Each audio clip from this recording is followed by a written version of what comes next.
Good afternoon, welcome. My name's Lise Grande. I'm the head of the United States Institute of Peace. We are a public nonpartisan institution that was established in 1984, dedicated to helping prevent, mitigate, and resolve violent conflict abroad. In today's world, this mandate sometimes means that not only do we address active conflicts, but also that we help to establish and maintain mechanisms and tools that increase stability and prevent future conflicts. We're very pleased to have the opportunity this afternoon to explore one such potential mechanism, the growing political and security partnerships between the North Atlantic Treaty Organization and its partner countries in the Indo-Pacific, Australia, Japan, the Republic of Korea, and New Zealand.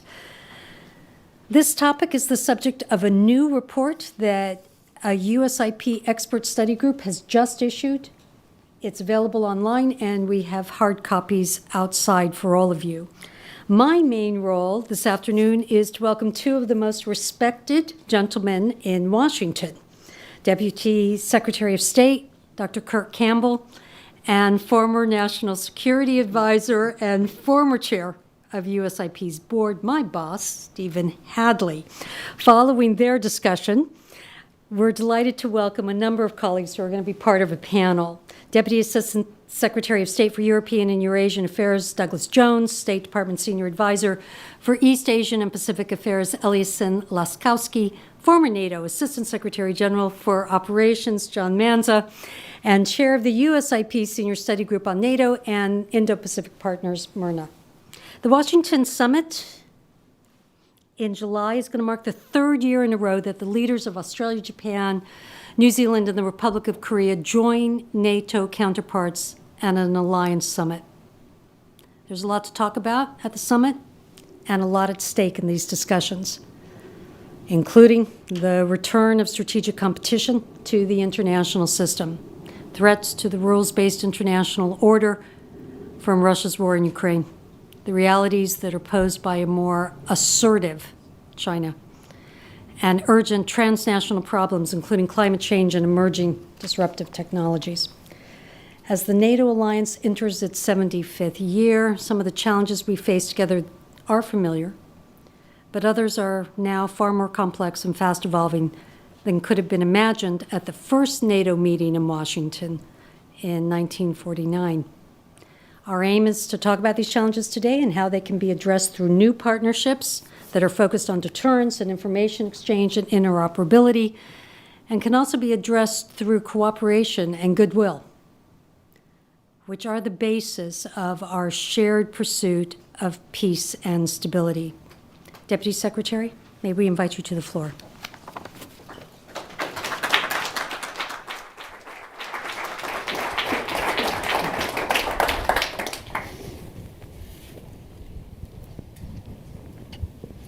So, Kurt, thank you very much for being with us. We're going to have a conversation here for maybe 20, 30 minutes, and then Kurt is going to depart. We're going to invite the panelists to come up. Part two of the program will be discussion with the panelists of this terrific report, which I recommend all of you pick up as you leave if you haven't gotten it already. It's a great job. So, Kurt, I'm going to start and give you a bit of a softball on this one. But it's an opportunity to say what you think we need to hear. But 75 years ago, no one could have imagined that an integrated Union of European states, let alone the President of the Republic of Korea and the Prime Ministers of Australia, Japan, and New Zealand, would be joining NATO member states for regular summit meetings. Yet that is what's now occurring. How did we get there, and how should we feel about it? Mm-hmm. Well, first, Steve, let me just take a moment to say thank you for the invite to help commemorate the report that's just been issued. Lisa, I want to thank you and your team. You have a great panel, including Doug Jones, distinguished member of the EU team, also our other colleagues that will be joining as well. I do want to just say just a few things, if I can, as we get started. I've never been to this part of the U.S. Institute of Peace. This is some of the most magnificent architectural integration I've ever seen. I want you all to know we've been scouting around Washington where we might hold the AP4, soon to be IP4, I think, and I think we have found our site. So we're thrilled. It's just magnificent. And then just the last word, I'm sorry, this is not filler. These are sincere. Grateful to do anything with Steve Hadley. I don't think there's a person who has done more in a bipartisan context to support American purpose. When you look at the people that this building is dedicated after President Bush and President Clinton, it was people like Steve that helped propel national purpose in many important endeavors. I just want to say as we get started, I'm deeply focused on the upcoming summit. This is an opportunity for us to both take stock, Steve, and then also kind of look into the future. I don't think anyone could have imagined 75 years ago, if you look at all the things that have been accomplished over this time, first, victory in the Cold War, return of conflict, terrible conflict on the continent of Europe, inclusion of new members that no one would have ever thought would have met the sort of terms of membership, and now a recognition that security and other issues transcend the simple geographic boundaries of Europe. And so I think the fact that countries in the Indo-Pacific have expressed an interest and a focus on NATO as an organization and member states in terms of the core missions of understanding disinformation, cybersecurity, and larger sort of challenges strategically, I think is very important. I will also say, Steve, I think, in the past we've always thought about how countries in Europe may focus on the Indo-Pacific and, either with the United States or alone. It is interesting that the most decisive expression of the linkages that are now emerging between the Indo-Pacific and Europe run the other direction. It is the countries of the Indo-Pacific, Japan, South Korea, Australia, New Zealand, Singapore, and others that decisively got behind support for Ukraine and have made consistent messaging of the importance of prevailing. 2 weeks ago, when President Biden hosted Prime Minister Kishida, and he spoke to a joint session of Congress, people on the Hill were a little surprised that virtually the first thing that Prime Minister Kishida raised was the essential struggle that we are focused on, and that victory or avoiding defeat was essential prerequisite for maintaining peace and stability in the Indo-Pacific.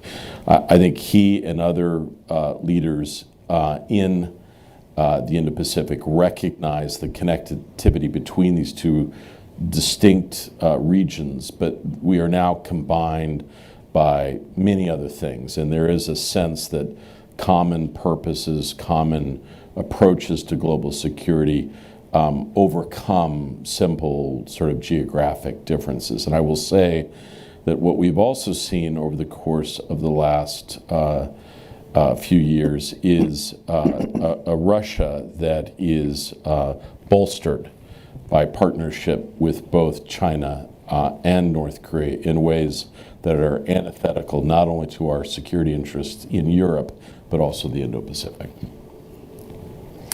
So I'm going to, this relationship between NATO and NATO countries and our Indo-Pacific allies, I think is pretty popular in Washington. It reflects the consensus we have that we've got to get serious about the challenge presented by China. I want to ask you a couple questions to poke a little bit at that. Yeah. And one of the questions I would begin with is, so how has China reacted to this increasing cooperation between NATO and our Indo-Pacific friends and allies? Well, Steve, first of all, just to set the context, as we go forward here, I think it is incumbent on us to tell our story carefully and to explain exactly what our purposes are and what they are not. We are not proposing that NATO explore out-of-area contingencies in the Indo-Pacific. That is far from what we believe the current dialogues are about. We also think it is critical that that countries in the Indo-Pacific understand exactly what the nature of our conversations are about and the limitations of what's being discussed. And so, for instance, there are important member state relationships with NATO. There are interactions more generally, but there is no real proposition of some combining force that would integrate countries in the Indo-Pacific into some formal self-defense Article 5, Article 9 structures in NATO. That is not what is being discussed or articulated.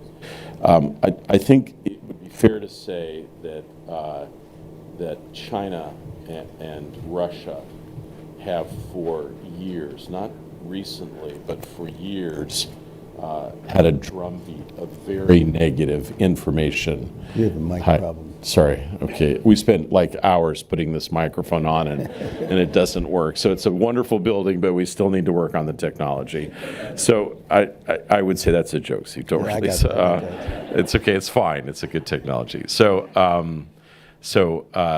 virtually any move that the United States or other countries sought to make on the security side in the Indo-Pacific was labeled like the importation of NATO into the Indo-Pacific in very negative ways. And I will say that I think it would be fair to say that this information space has been very effectively played by Chinese disinformation and Russian disinformation. So as you travel around the Pacific and Southeast Asia, you will often hear questions about, NATO ambitions. What are you doing in the Indo-Pacific?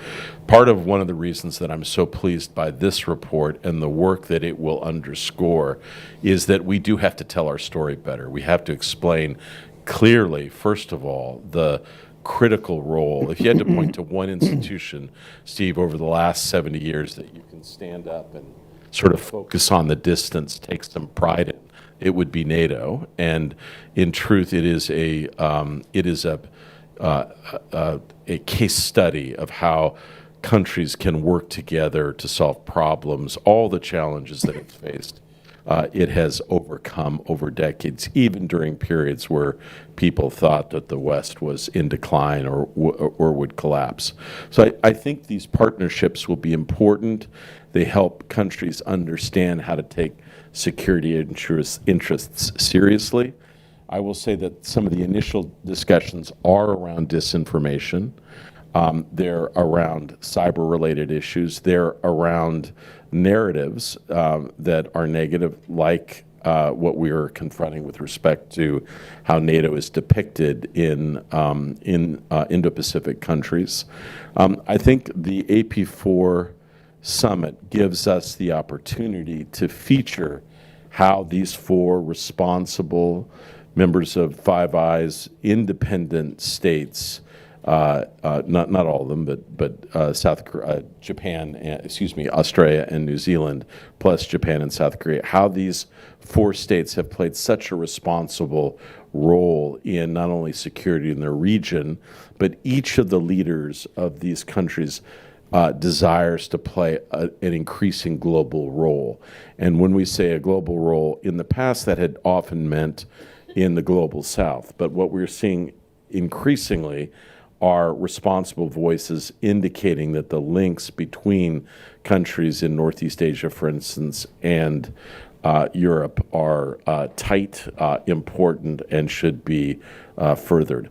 I'll also say, Steve, one of the things that's important, we've talked about this before. I worked on the Indo-Pacific for a long period of time. When I was in the Obama administration, there was something that emerged called the pivot or the rebalance. And I've said this before, but most initiatives that you launch in government disappear almost immediately without anyone noticing it. And you point it to people and they're like, I don't even know what you're talking about.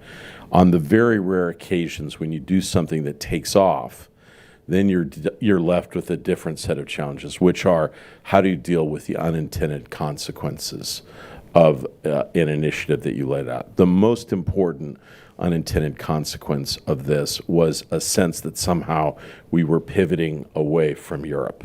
to the Indo-Pacific.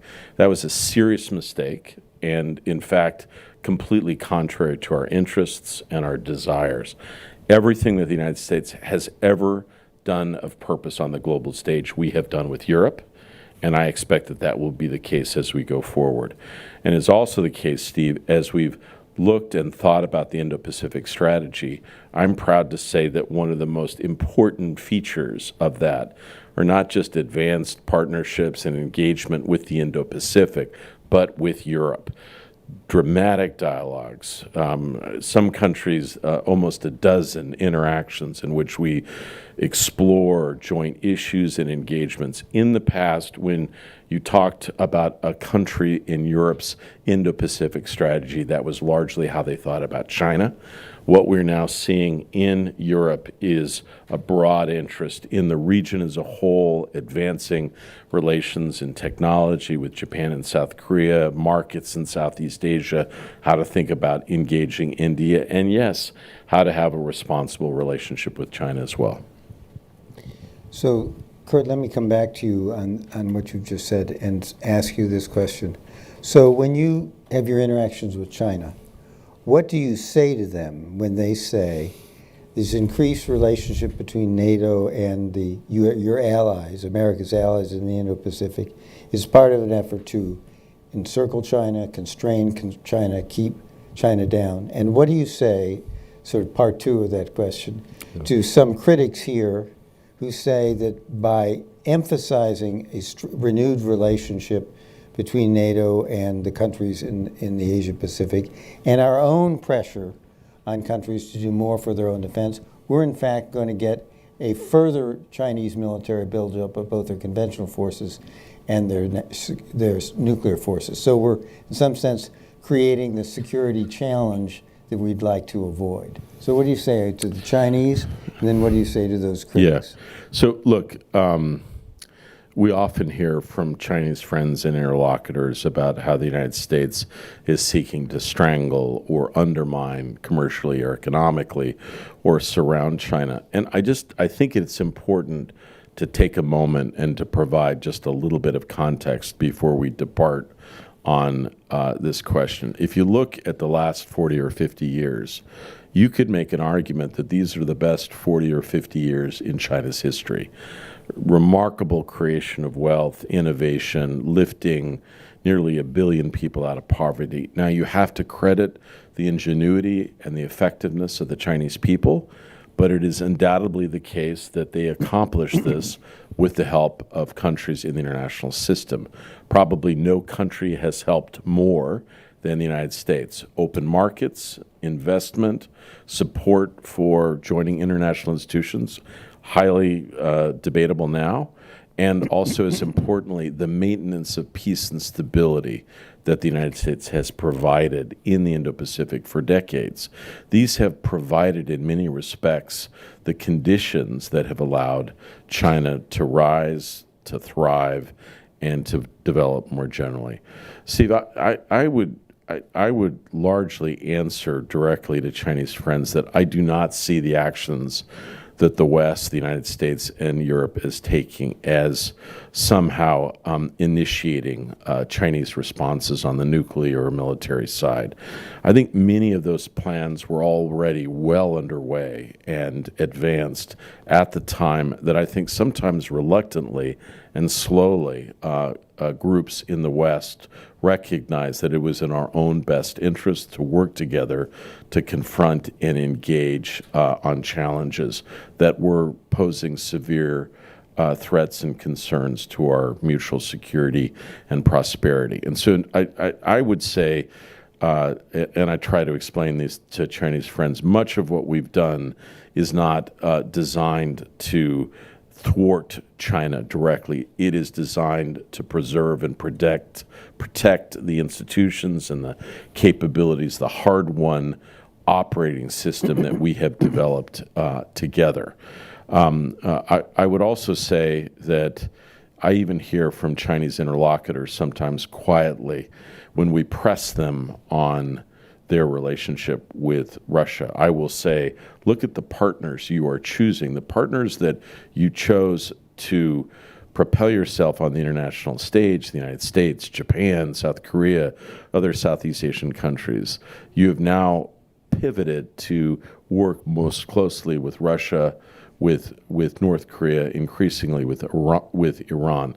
I think that sends a signal on the global stage that is concerning not just in Washington, Steve, but across capitals in Europe as well.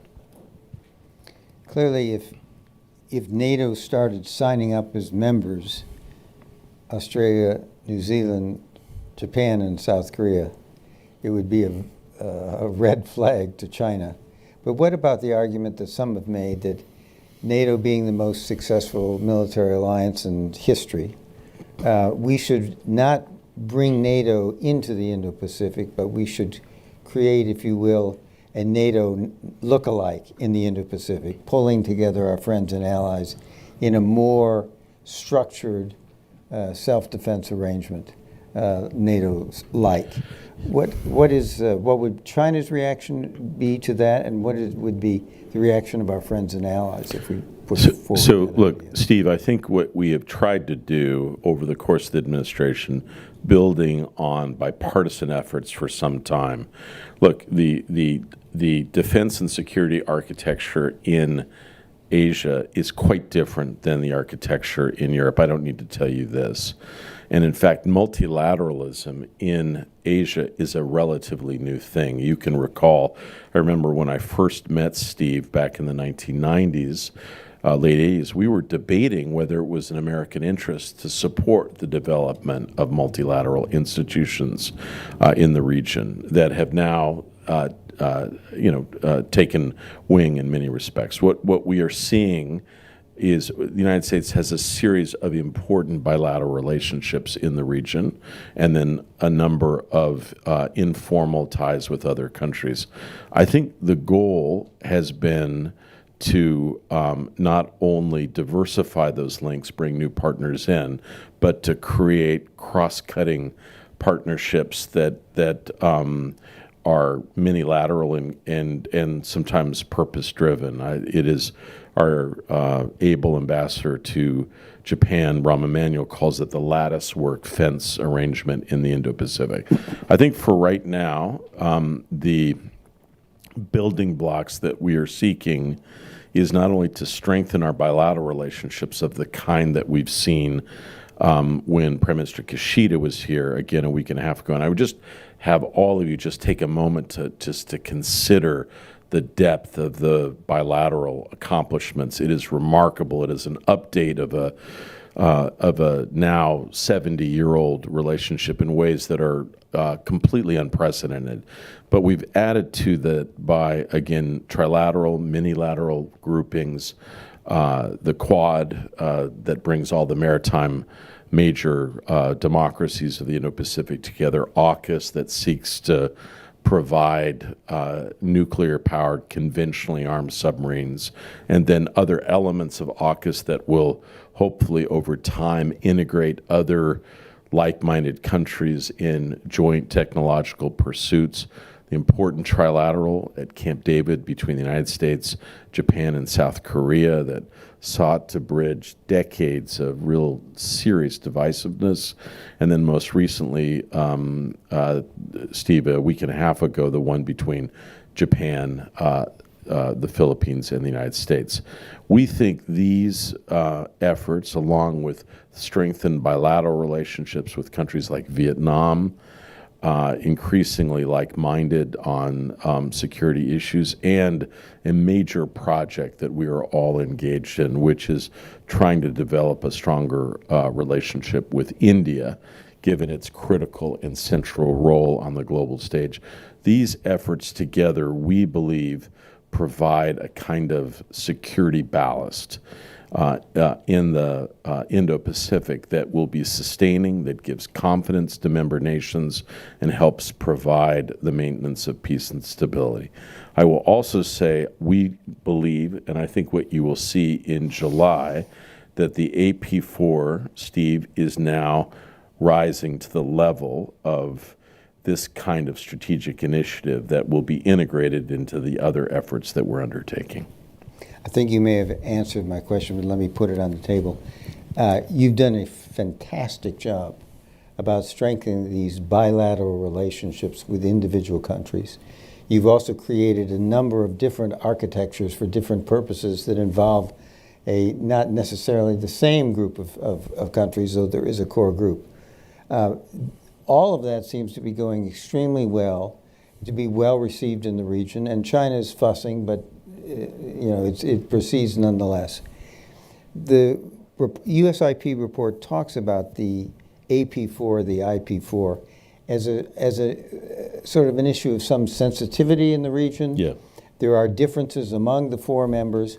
Why, given your success on the bilateral relationship and on these AUKUS and all these other institutions, trilateral relations that you've got, why raise up the IP4 and try to institutionalize it? Isn't that, in some sense, giving a target for the Chinese and some neuralgia for the region that you don't need, given all the great work you've done bilaterally and these and other mechanisms? Well, Steve, look, it's a great question, and it's an important question. And I will say that launching any one of these initiatives, we have faced challenges. There are domestic critics of the engagement between Japan, South Korea, and the United States. It has been criticized broadly in South Korea, and there are some concerns in Japan. I did not mention the work that we're doing in the Pacific, which has initially confronted with doubt and concerns whether the United States would follow through and whether we could be counted on as a stable and steady presence in a region where we were once very important and largely departed from. So I think even though in some of these circumstances that you sometimes confront early doubts and disagreements, it's important to both strategically formulate what you're seeking, what you think is in the best interests of the United States and other countries, advance that, and then recognize that to be effective, it is no longer important to just design something in an elegant structure. You've got to get out there and explain it and defend it. That's one of the reasons I'm here today, is to commend the work that USIP is doing, which is remarkable and important. This is the first report of its kind that really explores what the potential is. If I could say one last thing, Steve, it also suggests that for a lot of these initiatives, that it is the United States that is the sole architect. Nothing could be further from the truth.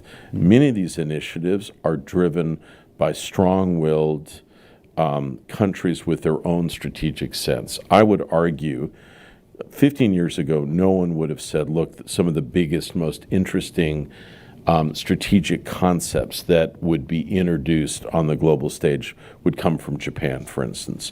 But the Indo-Pacific concept, the free and open concept, was a powerful tool that helped synthesize how to think about the region, promoted by Prime Minister Abe. It is Prime Minister Kishida that is so interested and focused, along with the leaders of Japan, of South Korea, Australia, and New Zealand, who are themselves promoting the idea of working more closely with European partners in NATO. And I think it is incumbent on the United States to encourage that, to shape that, and to work in the best possible way with them. I also have to say, Steve, this is a hard thing to be so direct about, but sometimes when a country is really unhappy with something, it can also mean that you're on the right track, right? And so, sometimes we do get concerns and questions about the Indo-Pacific strategy. I think that might mean that we're doing some things more effectively than others might believe. That sets up really what is my last question. There's a lot going on in the region. You've described it bilaterally between these countries in the United States, with NATO, with European countries. How is it playing in their domestic politics? Both these governments in Japan and South Korea are under considerable domestic pressure at home. Is this pivot in their defense relationships that you've described contributing to that discontent? And do we run the risk in some sense of undermining these governments and breaking their politics if we move too quickly on this? Gosh, these are hard questions, Steve. I mean, look, I don't think it should be lost on anyone that in many countries in Europe, in the Indo-Pacific and the United States, we have leaders with challenged opinion polls, right? And I think it is also the case that there is some disenchantment and anxiety about what democracy more in general can provide. I actually think one of the most important reasons why these venues are so important, and I have seen it personally, like I know, and Steve, you have too, you're even much more close, the burdens that our senior leaders feel, the weight of history, and sometimes the ability to sit down and work in common purpose with other democratic partners is deeply reassuring and confidence providing and provoking. And so I actually believe one of the most important things that countries can do when they face domestic challenges is to recognize that you take, purpose and courage and strength from gathering with others. It is undeniable that in the Indo-Pacific, it's hard to sometimes make the argument about why out-of-area thinking is complicated. But I would simply say that's not unique to Japan and South Korea. If you look at the debate that occurred here on Capitol Hill over the weekend and on Friday, you saw very clear voices arguing that it's not in American interests to be spending so much time and to be focused on other people's problems.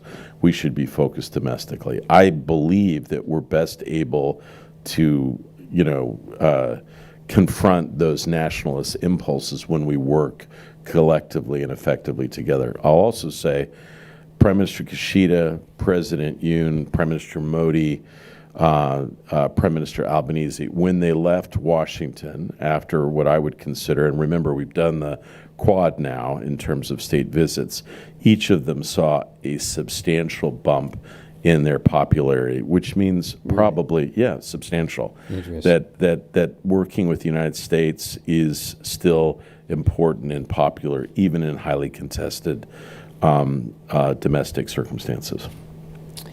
We've come to the end of the time for this first portion of the program. I'm sorry we did not have time for audience Q&A. We're trying to pack a lot into this time. I apologize for that. Please stay tuned. Kurt is going to depart. We're going to bring the panel up here, and we're going to talk about this terrific report. But please join me in thanking Kurt Campbell for being with us today.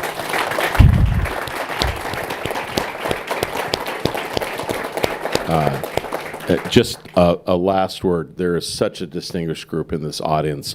I hope you have an opportunity to engage on this report, and I want to encourage everyone to take a look at. Thank you for putting it out. It touches on all the issues, honestly, that we are confronting. I will tell you, even though we're going to face some headwinds on this, Steve, we're going to press ahead. Good. Thanks so much for being with us. Thank you. So let me invite the panelists to come to the stage, and we'll continue this discussion.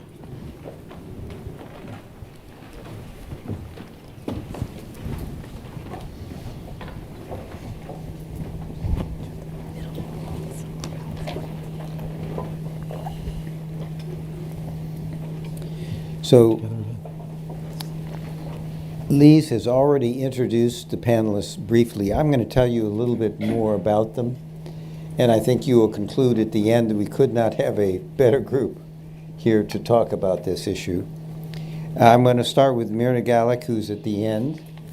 And she was the chair of the USIP Expert Study Group on NATO and the Indo-Pacific partners that produced the report that's out on the tables outside. She is a USIP senior policy analyst for China and East Asia. She's worked at the Department of State, in the Senate, and at the United Nations, well-traveled in her professional career.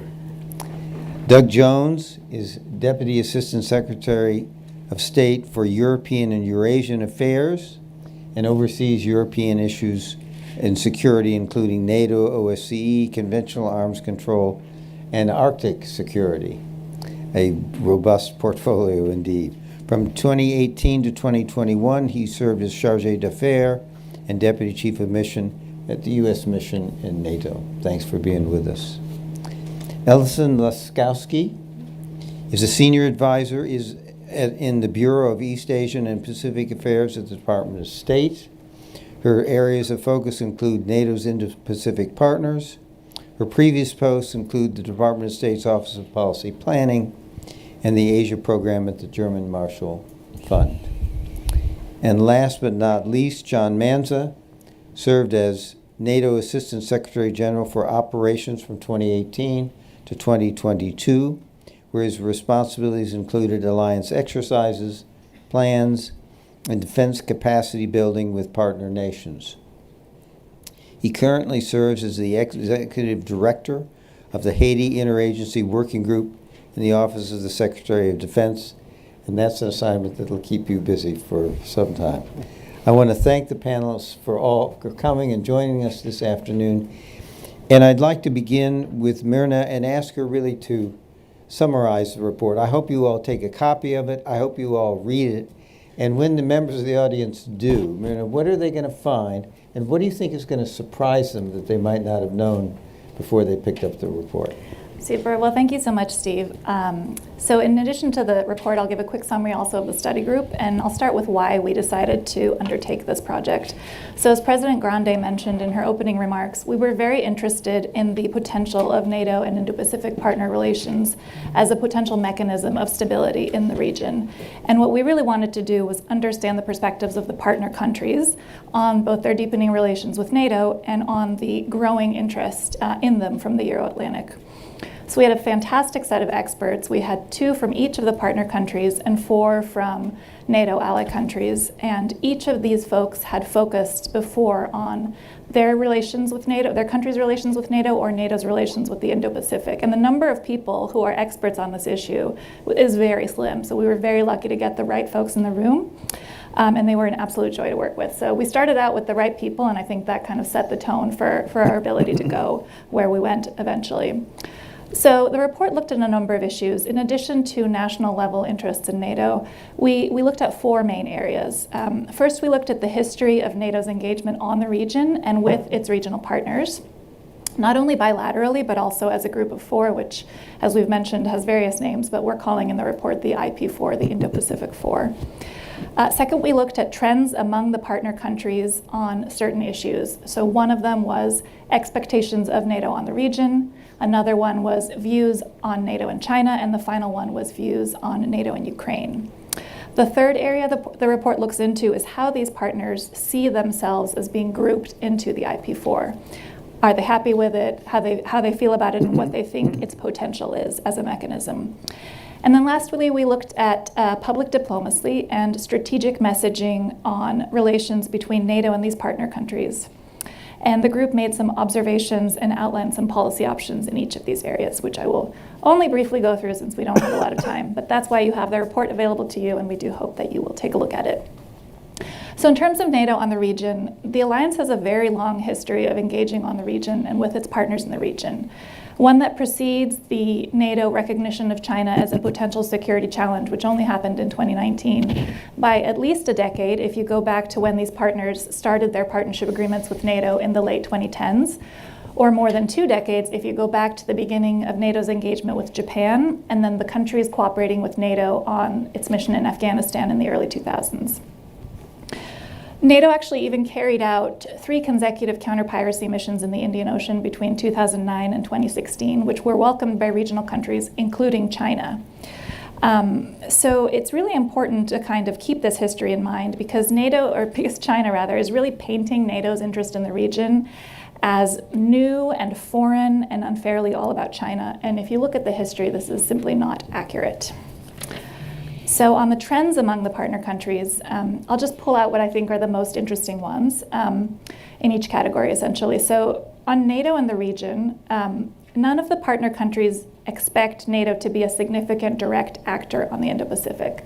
Instead, what they want is the alliance to coordinate with them on issues of mutual concern in, stemming from, or affecting the region. What the study group basically characterized as NATO with the Indo-Pacific, not in the Indo-Pacific. On China, although all of the partner countries want to be invited to participate in relevant internal discussions on China at NATO, none of them appear to want their cooperation with NATO to be characterized as being about China. And finally, on the question of Ukraine, this was really the area where the four countries are the closest in terms of their positions. All of them are very concerned about Russia's war against Ukraine, and all of them see this as a security problem, not just for Europe, but also for their region. They see Russia's abrogation of the rules-based international order as problematic, both in itself, in that they see the rules-based order as necessary for their prosperity and security, just as Europe does, but also because of the signals this abrogation sends to China and North Korea. And all four of these countries have placed sanctions on Russia and coordinated with NATO on aid delivery to Ukraine. Let me just take this off and hold it.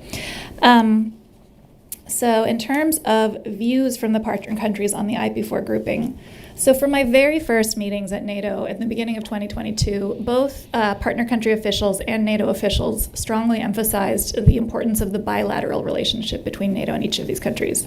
So that remains, I think, a priority for both groups.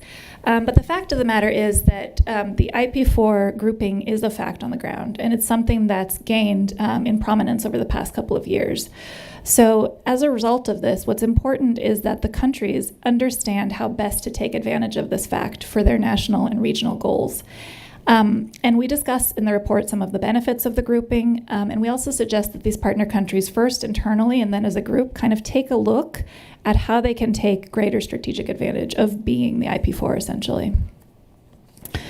On the question of public diplomacy and outreach to partner countries, the quick summary is we need more of it. Basically, there's still a relatively limited understanding of NATO at public levels in all the countries and even within policy circles across countries. And this is really important, as Steve and Kurt Campbell also mentioned, because China is picking up its negative messaging on NATO in the region. And then the last area, the strategic rationales for engagement, we really wanted to clarify why these kinds of relations are important in a way that can resonate with policymakers both in these partner countries and at NATO. And given the changes stemming from Russia's war in Ukraine and from the return of strategic competition in the international system, the study group basically looked at three possible strategic rationales for engagement that go beyond what we've traditionally had with partners in NATO, which is the narratives of shared values and transnational threats. So essentially, very generally, the three we looked at, they focused on one, the connections between NATO and the regions, between the two regions that make them more relevant for one another's security than was previously perceived. Second, we looked at the growing interdependence of deterrence dynamics in the Euro-Atlantic and the Indo-Pacific with the rise of strategic competition between the U.S. and China. And third, we looked at the impact of strategic competition on transnational threats. So basically, for example, cybersecurity, but in the context of geopolitical tensions between the major powers, or non-proliferation, but in the context of Russia's saber-rattling over Ukraine. So these kinds of things. And basically, the group felt that more systemic discussion between NATO and the Indo-Pacific partners on these issues would help improve each side's situational awareness and coordinate perceptions. So maybe I'll stop there. Thank you very much. One of the things that surprised me about the report was where you started, which was that there's long-standing relations between NATO and some of our closest security partners in the Asia-Pacific, which I was not aware of. There's another sense in the report, there's a tone, and it picks up a little bit my question to Kurt Campbell, and it's a question really I want to put to all members of the panel.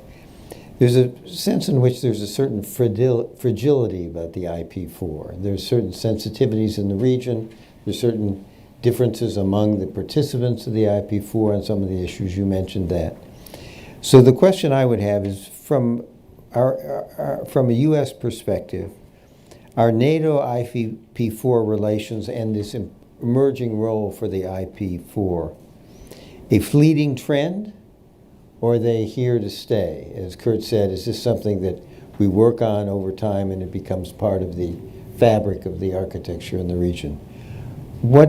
So how do you see it? Is it fleeting? Are we seeing something that's here to stay, a new institution? And what makes you think so? So why don't we start with you? Sure.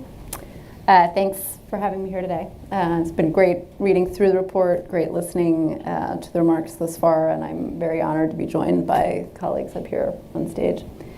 I think my main job here today, too, is to support what the Deputy Secretary has said, but I don't disagree. I think that this is not a fleeting moment. I think the fabric is well woven at this point and is here to stay.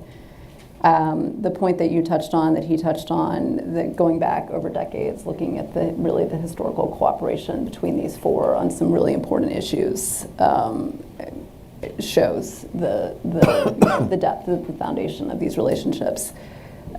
He also touched earlier on sort of their bilateral nature, the growth that we see around the world on the interconnected transnational threats, the interconnectedness of one region to another in responding to these shared threats, the growing list of areas of practical cooperation that I think we can touch on in a little bit. That's hybrid threats, emerging threats, cyber, responding to disinformation, all give us a really long list of reasons to believe that this cooperation will continue to deepen. So I agree with your main point. It's not fleeting. This is something that's for the long term.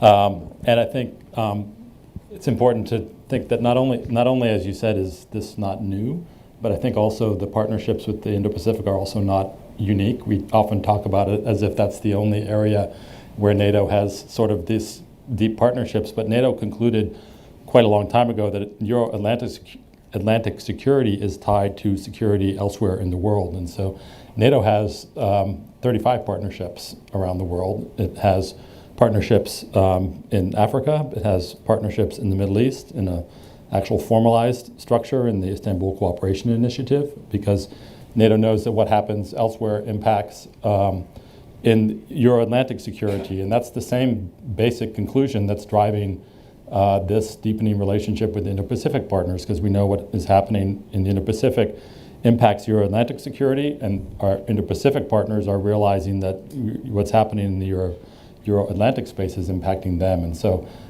this is this increasing realization that there are these interplays between what happens in the Euro-Atlantic area and elsewhere is only becoming more prominent. And I think what's driving a lot behind the increased focus on Indo-Pacific is, it's China is becoming more of a factor in Euro-Atlantic security. But also we're seeing more and more examples of how the security is linked, and Ukraine being the most recent example that's driving this, as we've seen how the PRC's support for Russia economically and supporting their defense industrial base is impacting the war in Ukraine. We're seeing how ammunition and missiles coming from the DPRK to Russia is helping them prosecute the war in Ukraine. And then on the flip side, the conclusion that the outcome of what happens in Ukraine will deeply impact security in the Indo-Pacific, and what conclusions PRC may raise if Putin's invasion of Ukraine is not in defeat. They may take wrong lessons that would have serious consequences in the Indo-Pacific. So I think all trends are, there's a strong basis for why we have this dialogue and these connections, and it's growing stronger. Thanks very much, Doug. John, how do you see it? So I think the cooperation, maybe up until fairly recently, was more at a political level, at almost a token level. But then over time, especially with the rise of China, and now the world kind of bifurcating into totalitarian states and democracies recognizing the threat from China, Russia, North Korea, maybe you'd put Iran in that mix.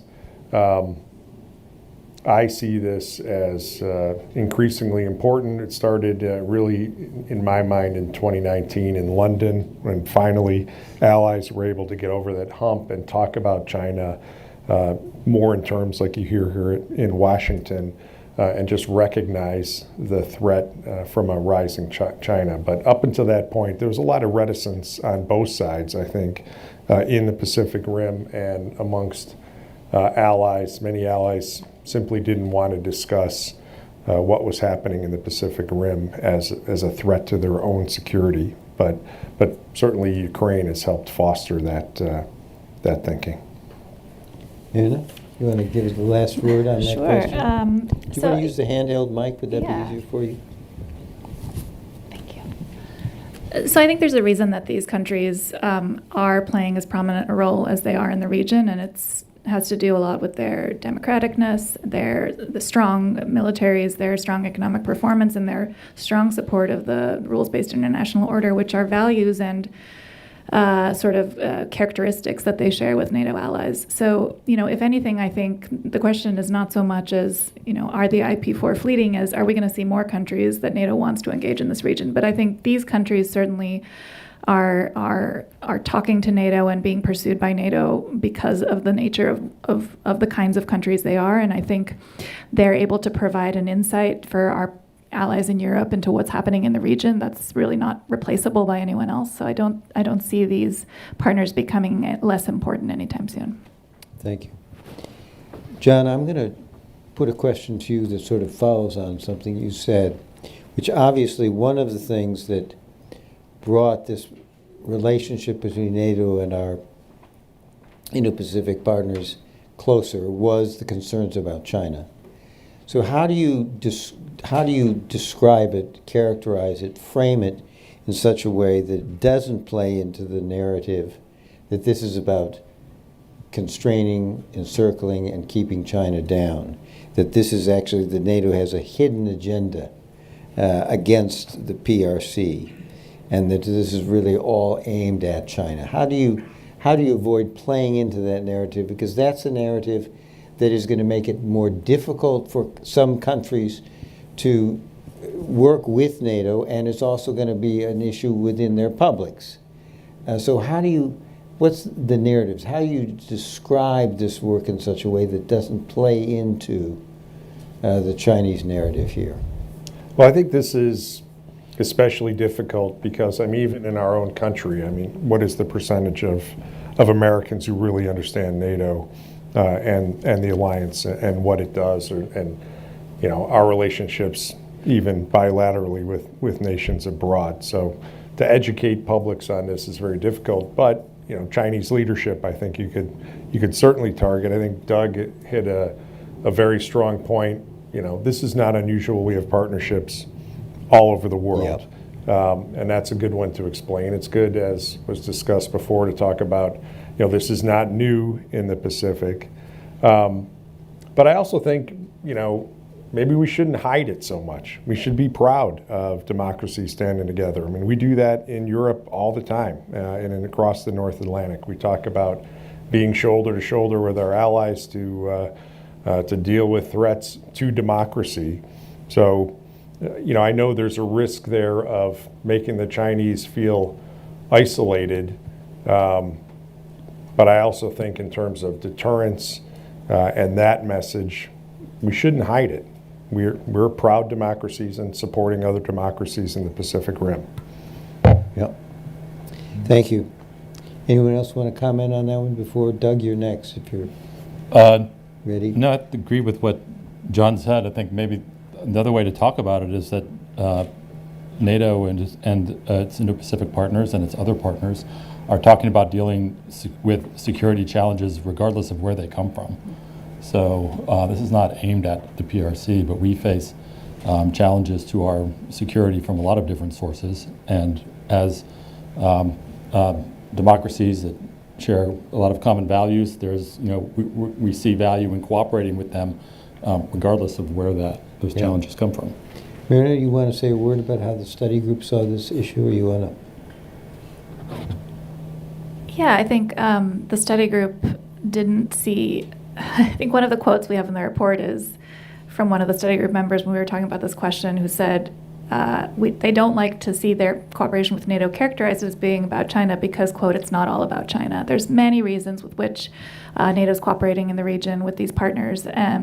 So I think, talking about it as being something that's directed at China on the first instance isn't correct. And on the second instance, I think kind of plays into this Chinese narrative of, Right. the Asia-Pacific NATO, you guys are moving into the region, this is, going to sow sort of instability. So I think, there's a lot we can do with these partners in the region that, as Doug said, touch on issues that are transnational, that cross regional boundaries. And, at the same time, having a NATO eyes on the region is certainly, I think, helping to, I think, make these partners feel more secure and feel as though, people are paying attention to what's going on, which certainly, whether it's intended to or not, has a deterrent effect on China in terms of its sort of desire to have military adventurism. Allison, I want to come to you. I want to get your view on this question, but I want to frame it in a little different way. And just ask, how does the Indo-Pacific region perceive NATO at this point, and the Indo-Pacific partner relations? And what is the U.S. government doing to sort of shape the perceptions in the regions? Sure. Taking a little bit of a step back for a minute, and I think reflecting on what you heard a little bit, the Deputy Secretary said, from the United States view, looking at this partnership and our engagement with the region, with these allies and partners in the region, it has been part of our strategy. It's consistent with the strategy laid out, the national security strategy, the Indo-Pacific strategy, that deepening our engagement between allies and partners across the board to counter transnational challenges is at the core of this vision. Doing so, again, the Deputy Secretary touched on sort of this idea of the lattice work. We are committed to strengthening bilateral relationships in the region. We are committed to existing multilateralism in the region, committed to ASEAN centrality. All of these things we continue to do. They're consistent with one another. The NATO Indo-Pacific Partnership idea, it's been described a little bit as mini-lateralism, fit for purpose. These terms are thrown out, but really at its core is looking at ways to bring together allies and partners to address concerns. And so this, I think, very much is consistent with that idea. And then the other piece of that I would just say, which has been touched on a little bit here, is that we do need to do a better job and more consistent job messaging. I think it's incumbent on all of us to do and strengthen our public messaging in the region to talk more about what this is and is not. And then at the same time, or the flip side of this, to counter the rampant disinformation about it that we've talked about here today. I really have always thought that these very old geometries that are coming up, different groups of countries, appropriate for the purpose for which the group is pulled together and the subjects to which we're going to deal with, is a very resilient structure over time, and also makes it a difficult target for China to shoot at it, quite frankly. I want to, Doug, ask a question for you that was given to me, and I want to sort of put on the table. Is the NATO liaison office in Tokyo still under consideration? And would such an office affect the balance of power in the Indo-Pacific region, or would it change the nature of NATO? So Can I ask you that question without breaching? yeah, no, you can ask me that question. You may not answer it, but that's okay. I'll answer it. We're not talking actively within the alliance about It is not. being actively discussed within Yeah. the alliance to establish a liaison office in Tokyo. In any case, it was blown way out of proportion in any case. NATO has liaison offices in a lot of places, has liaison office at the UN, and has one at the African Union, has one at the OSCE. These are a standard way that we can increase partnerships and dialogue. Certainly no to the other two questions. This would not transform NATO or the balance of power. It would actually, I think a lot was made out of something that would just be a way for us to, have a mechanism to increase the dialogue that's already existing. It wouldn't symbolize any change in NATO's posture or approach. You know, one of the things that I take from this conversation that's useful is, and it's a good way to answer the China question, NATO has relations globally, you're basically saying, because it views security threats as coming from a variety of different directions, particularly transnational threats. And that therefore this is of a piece with where NATO has gone given the security situation challenges that it faces. And I think if we can frame it in that context, it makes it easier to answer the question, is this all about holding down China? I think it's been useful if you add that point. I want to pause for a minute. We have a number of folks online, and we said that we would give some of the questions from those online to the panelists here. Do we have some? Thank you so much. Rafael Moreto asks, can the panelists respond to how NATO might respond to other issues the Asia-Pacific faces, like North Korea, non-state armed groups, terrorist groups, and more? We'd like to take that one on. I'll have to draft somebody if we don't get a volunteer. I could jump in, I guess, on that. Thanks, John. I'm sure Doug would probably back me up. You know, the level of NATO's involvement in the Pacific region, you know, is something that would be determined by all allies collectively. When you're making decisions by consensus, you know, I think that would limit the scale and scope of involvement as in that question. Doesn't mean, you know, individual allies won't get along or carry out various actions in the region. And one of the real strengths of the alliance, I think, is that these issues, even if they're, you know, from faraway places like the DPRK, are discussed in the North Atlantic Council. Any threat to NATO territory or just issues of grave concern around the world are discussed almost every single day in the North Atlantic Council by all the members. Has there been a discussion of North Korea per se, both in the North Atlantic, NATO Atlantic, I've got the NATO, the NAC, as they say, and I've now forgotten what it's North Atlantic Council. Thank you, North Atlantic Council.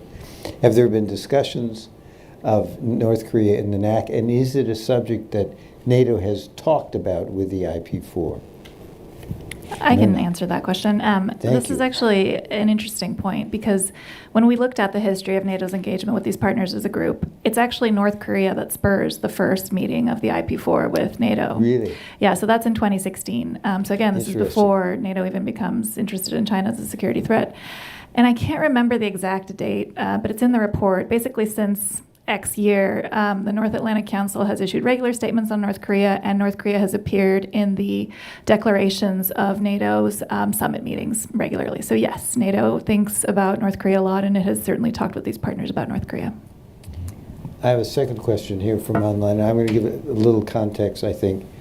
There's been a lot of discussion about, over the years, whether the perception of Europe and the United States about the China challenge is the same.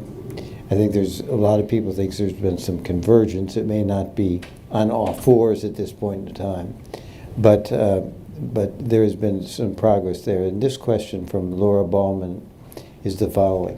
What strategies is the U.S. considering to navigate the competition with China while maintaining the cohesion and cooperation within NATO? Ellison, do you want to take that one on?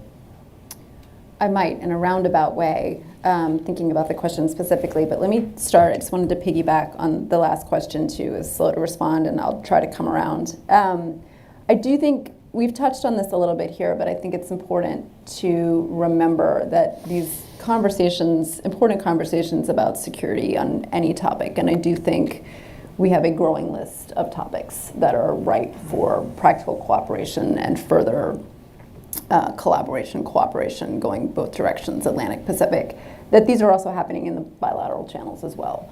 So yes, the panel up here, we are specifically talking about NATO conversations with capitals in the Indo-Pacific, but this is kind of the bread and butter of a lot of conversations that are happening in different channels.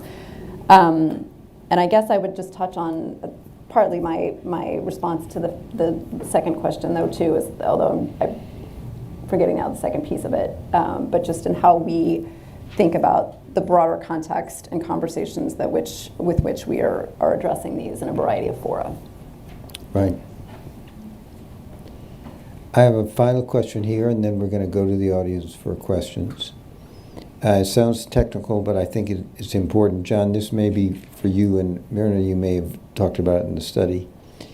I'm told that NATO sent observers to the 2022 bilateral military exercise Keen Sword between Japan and the United States, that Australia participated, that South Korea, New Zealand, several NATO member states, and regional countries were invited to observe. Will we likely see more NATO observers at regional exercises in the Indo-Pacific in the future? And will we see NATO-flagged exercises in the Pacific anytime soon? NATO-sponsored exercises in the Indo-Pacific. Is that an evolution we're moving toward? John, you want to start? And Myrna, Sure. you want to comment on that? So the last question about NATO-flagged exercises, I don't see that anytime soon. Again, because you have to get all 32 members of the alliance to approve something like that. And there are some allies who are just hesitant to show the NATO flag in the Pacific Rim. But really, I hope that they continue to visit exercises and to have exchanges, on a host of things when it comes to war fighting, in particular, because I come from being just recently a professor at a war college. The character of war is changing so rapidly, and a lot of that is being driven by China, and so I would think these Western nations, all of the democracies, again, around the world, should be learning from each other as much as possible. I mean, this should be one of our greatest strengths, is our ability to interact and share information, tactics, techniques, and procedures, what equipment each nation is developing, and figure out how to best use all that in order to deter and protect our countries. So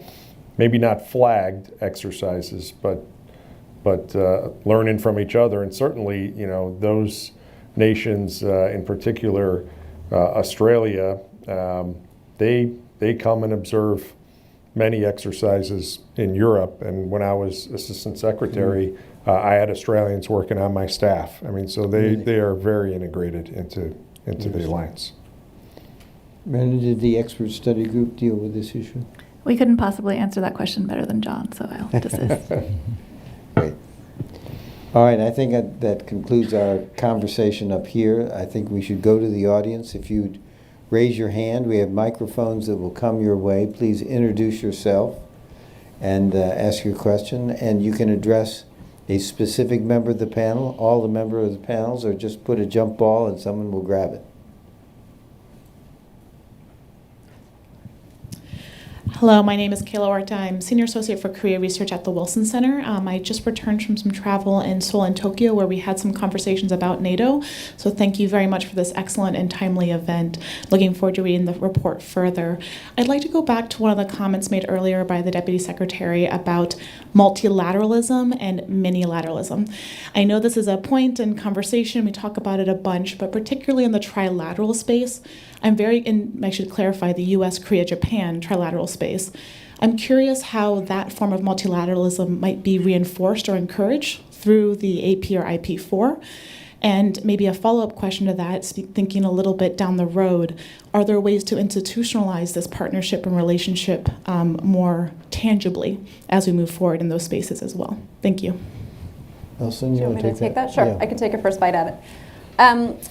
I think to your first question, my answer is very simple, and it follows what the Deputy Secretary said, talking about Ambassador Emanuel, and it literally talks through this concept with using lattice work. And again, the Secretary of State likes variable geometry, but the idea, you can do this thing with your hands, is that you're connecting partners. There are overlapping circles, whether they're around substance, around issues, around the configuration itself, but the idea is that you're sort of covering in a nimble way a variety of circumstances that come up.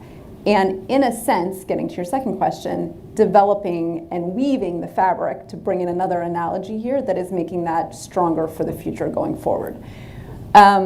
The other piece of your second question that I alluded to earlier, I think, is the deepening of the bilateral relationships that are at the heart of these trilateral, minilateral, other groupings are really what bind it to.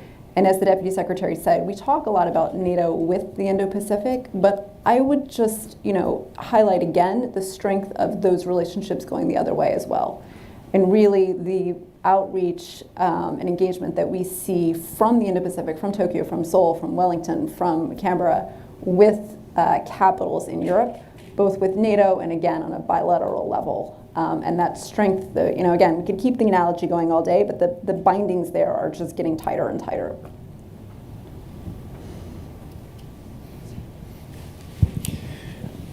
Patrick Cronin, Asia Pacific Security Chair at the Hudson Institute. Thank you so much for great presentations and a great program today here at the Institute and a great report. What else can be done on the road to the NATO Summit to ensure that this summit is not upended by events in Ukraine? Fortunately, the aid package passed. But what else can be done to ensure that this summit is indeed not the fleeting moment, but is part of an emerging trend in international security, that these four countries are contributing and working closely with NATO in the future? Thank you. Thank you, Patrick. Who would like to start? Doug? I think it's probably my turn. I think there's a lot we can do. Summits are always sort of the waypoint for the alliance that we build up decisions for and chart the way forward. And so we should be charting the next steps also with the Indo-Pacific partnerships. I think that probably looks less like some formalizing of it and more about us trying to find ways where we might be able to enhance the cooperation that exists. So a lot of what we do in the Indo-Pacific with Indo-Pacific partners right now is really just talking to each other, exchanging information, exchanging lessons learned. That's like 90% of what is going on, despite all the hoopla. I think we're starting to look at ways that we might advance that into more ways of actual cooperation. Things like, I think we're talking about having them participate, for example, on NATO's AI technology board, things like that, where they could make meaningful contributions to the dialogue going on in NATO and benefit from it themselves as well. John, you want to add anything to that? No, I think, as Doug said, these summits sometimes cause the alliance to turn in a certain direction, normally after some kind of a shock. I think during our time there, the rise of Islamic State, for example, caused NATO and the West to turn in a certain direction. The invasion of Ukraine, I think, falls right into that category. But I think in many ways, this summit will be more of a continuation of work, to solidify the industrial base, to make sure that allies and partners are producing the weapon systems that they should to defend themselves. This steady rise in defense spending, I think, is something that maybe would be solidified in this summit. But having worked there and we've all gone through the pain, at least Doug and I, of negotiating these documents, it all presses against what the market will bear about what allies are willing to do in consensus. So I think just a continuation of strengthening resolve to defend is what you'll see. Allison? Just to note quickly, it really highlights a messaging opportunity for us, I think, too, along all of the lines that we've talked about here, both to get the message out, reinforce the language and the official documents themselves, and reinforce, as has been said, that we're building on something that we have done. Not for nothing that this will be the third consecutive. So I think it's an opportunity that we seek to take advantage of. Other questions? Ian, you've got to have a question over there. I mean, I know you too well. Hi, thanks. Ian Bernstein from the Atlantic Council. As the United States and Europe works towards a more common approach to their shared interests in Indo-Pacific, you would think a strategy should have, multiple elements: an economic dimension, ideological dimension, and perhaps a military dimension. What do you envision that military dimension including, and is there a role for it in NATO? Particularly in light of the fact that many of our European allies actually contribute forces to RIMPAC. They have a very active presence in the Indo-Pacific. It may not be huge, but it's there. So it makes eminent sense to me that as part of a comprehensive U.S.-European strategy towards our interests in the Indo-Pacific, there ought to be a more robust military dimension. NATO would be a natural home for it. And maybe we ought to be thinking more aggressively, to lack of a better word, more ambitiously when it comes down to leveraging the capabilities NATO can bring to the region in terms of military exercises and such. So I'll jump on Ian's question. It's almost like he's reading my talking points from a couple years ago. No, I think, cooperation in the field at sea is invaluable. As a former military guy, as a Marine infantry officer, I'll tell you that when you operate with another country, you learn so much. Seeing their forces in action, you develop relationships that last, for years, for decades. Just by training with them, you see equipment and how they're using it, and that it all goes back to capitals and helps foster this political will, even above the military levels, to do more. So absolutely, even though I say I don't think you'd see NATO flagged exercises there, certainly the military committee at NATO can and should foster more direct cooperation, more exercising together, sharing technology, sharing best practices, more working together. Anybody else want to say a word on that before we go to our next question? I've got two more online. One is from Harrison Holman, who asks, how is NATO and the IP4 thinking about a rise in Sino-Russian relations when it comes to the Arctic? Well, I can take that one, I guess, since you mentioned that I do part of your portfolio. My portfolio. So, well, I should say, first of all, there's been a big change in NATO with Finland and Sweden joining. So with those two Arctic nations now in NATO, 7 of the 8 Arctic nations of the world are NATO allies. So NATO, there's a lot more of the Arctic in NATO now, and there's a lot more NATO in the Arctic. So there's naturally more of a focus on Arctic and Arctic security in NATO. And we're watching very closely, well, first Russia, as Russia has built up its military infrastructure in the Arctic and increased its presence. And then we've seen signs of increased cooperation between Russia and China. We've seen them exercise jointly, even off of the coast of Alaska. We've seen joint maritime exercises, and we've seen them operating increasingly in the Arctic. And so that is a major area of concern because I think we still have the ambition to keep conflict and tension low in the Arctic, and it's a concern what is happening with the increased militarization from Russia. And as Russia is sort of in a disadvantage, as Russia basically is weaker and needs China more, there's the risk that they feel that Arctic is one place where they can give more, and that would, in terms of access into the Arctic, and that would be something that would be a concern to all of us. So I think NATO's watching that closely, and secondly, there's just more of an imperative for strong deterrence and defense in the Arctic right now given the Russian buildup that we've seen, and I think that's something that you've seen NATO respond to. This next one, I think, Allison, is coming your way. One of NATO, this is an anonymous question, no name attached. One of NATO's members, Hungary, signed a security agreement with China. What impact could such an agreement have on NATO and allies? So I think I'm going to punt some of this Doug's way, but I think understanding the complexities of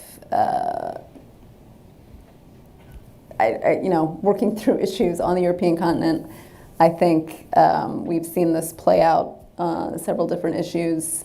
Again, there are bilateral challenges, pieces, things that we've discussed around the board. So I don't think in this context the answer is any different. But I don't know, Doug, if there's an institutional piece. Yeah, I have to say I'm not familiar with that particular agreement, so it's a little hard for me to comment on it.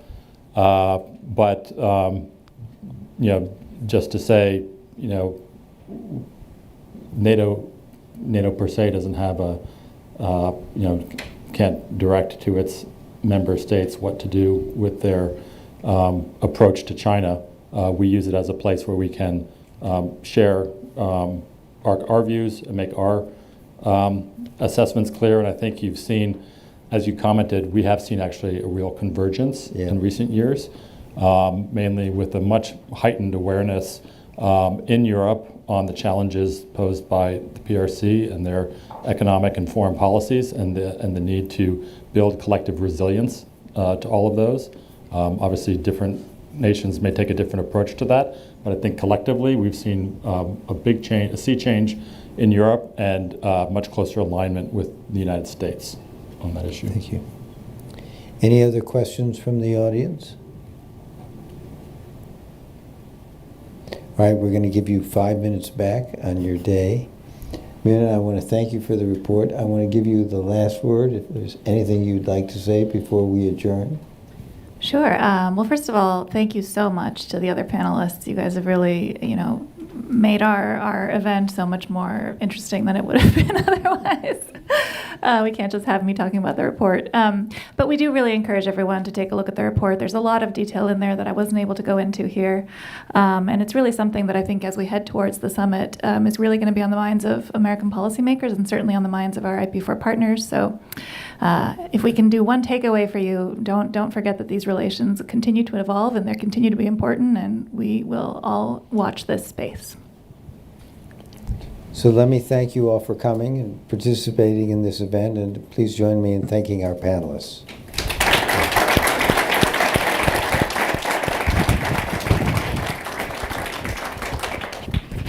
Thank you. Thank you.